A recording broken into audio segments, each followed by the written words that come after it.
Good morning, all you YouTubers. This is Arthur Walton. Friday, end of the work week, and I decided to come out today and just do a little bit of prospecting. Temperature in this area is supposed to be between 98.6 and 98 degrees today, with like a humidity and a dew value of like 106 or 107. It's already, I think it's about 9 o'clock right now, it's already about 86 degrees, and I'm perspiring. My joke is that the English guys don't sweat, they perspire, but I'm sweating my you-know-what's off right now.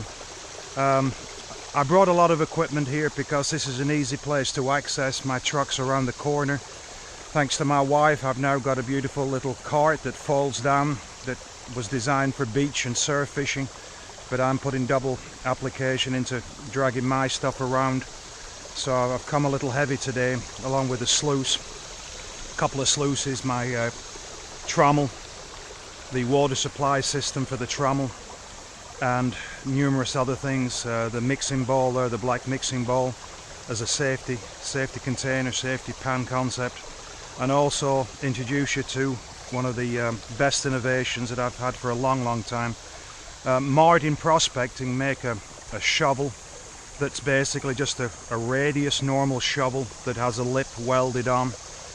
They sell it just the actual head alone for about 60-70 bucks with freight.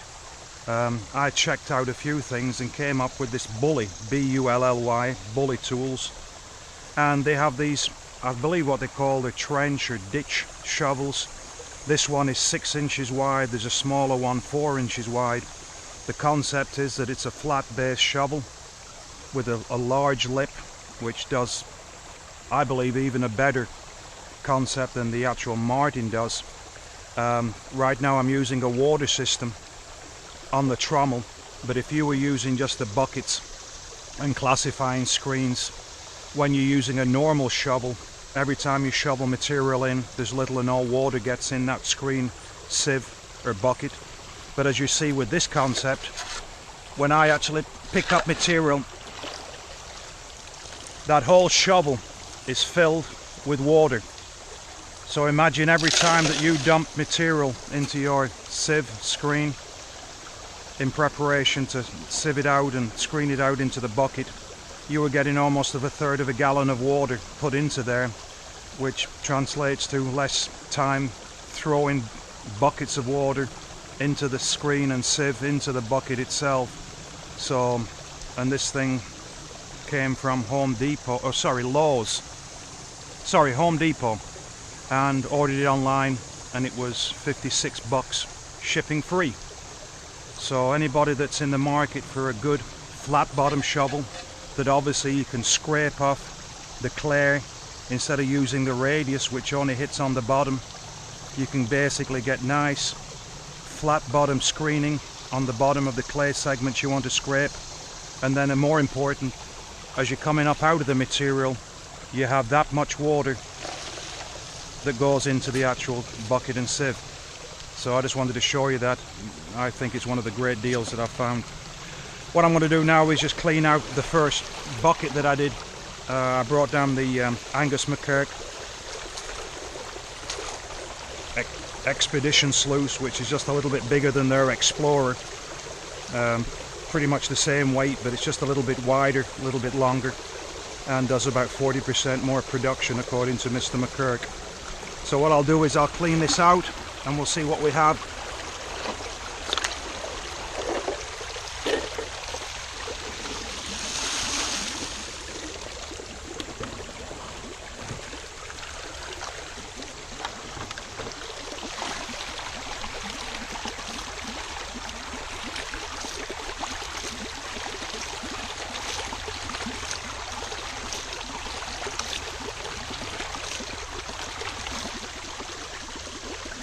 That's it, ladies and gentlemen. Anybody that says the normal sluices with riffles, miner's moss, V-matting, all the other concepts to catch the gold is just as easy to clean out as the MacKirk, then that 10-second little clean out just made obviously a liar out of them, because That's about as easy clean out as you would ever want.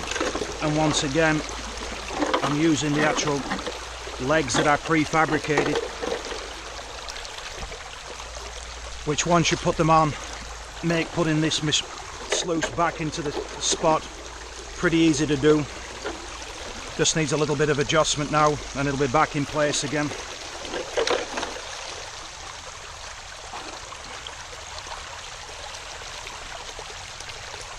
There you go. I'll take this material over and we'll see what we have. I'm basically down creek in a what I call a ford area. This is where they normally drive trucks and farm tractors over. There's a large amount of sediment here, and then over in this corner there's a build up, and then just behind this little dam, some of it I made, some of it was already here, there's a build up of material there that I'm going to hit into. And as you see downstream, there's where this little corner is, there's some nice silty material here on the corner, so I'll be hitting those things later on. But let's see what we have here.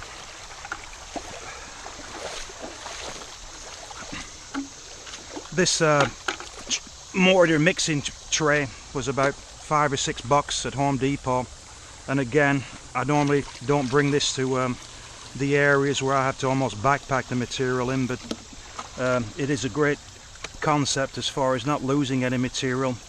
And then more important, what I'll do is I'll pan this material off over the day and then collect all the material from this mixing bowl, take it home and have the ability to run it through my sieves screens, either a miller table or some kind of gold collection system, and see if I missed anything in the actual panning operation. You see there's a lot of black sand into this material.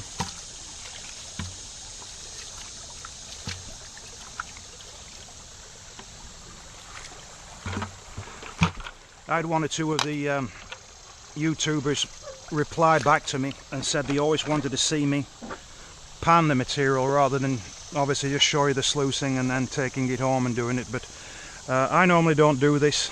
In a lot of cases, as good as I am at panning, I'm not as good as some of the experts. And even with this thing, some of the material, the fine placer gold, the flake gold, is lighter in composition and can really float away. So I'd have always preferred to take it home and play around with it under a light in my basement, sometimes even in the winter months when there's nothing much going on as far as, you know, prospecting due to the cold here in the northeast.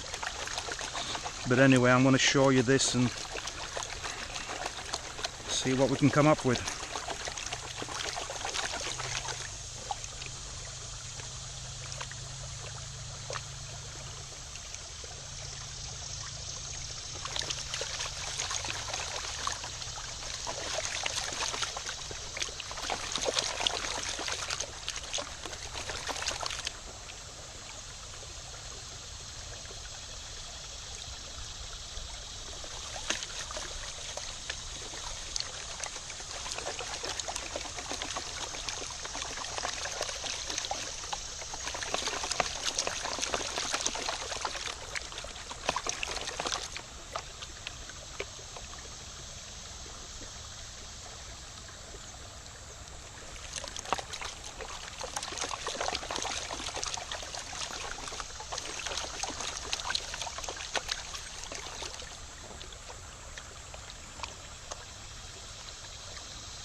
See the amount of black sand in this material.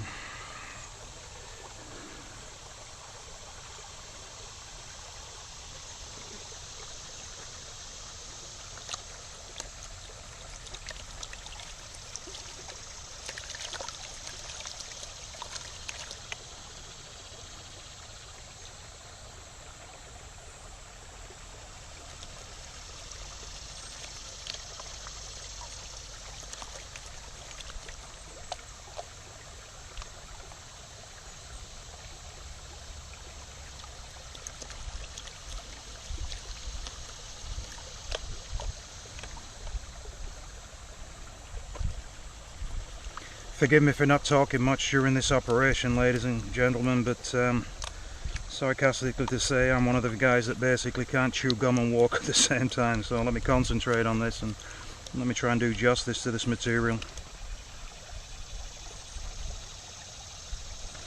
Another thing that a month or so ago when I was in New Hampshire, I bought a smaller pan.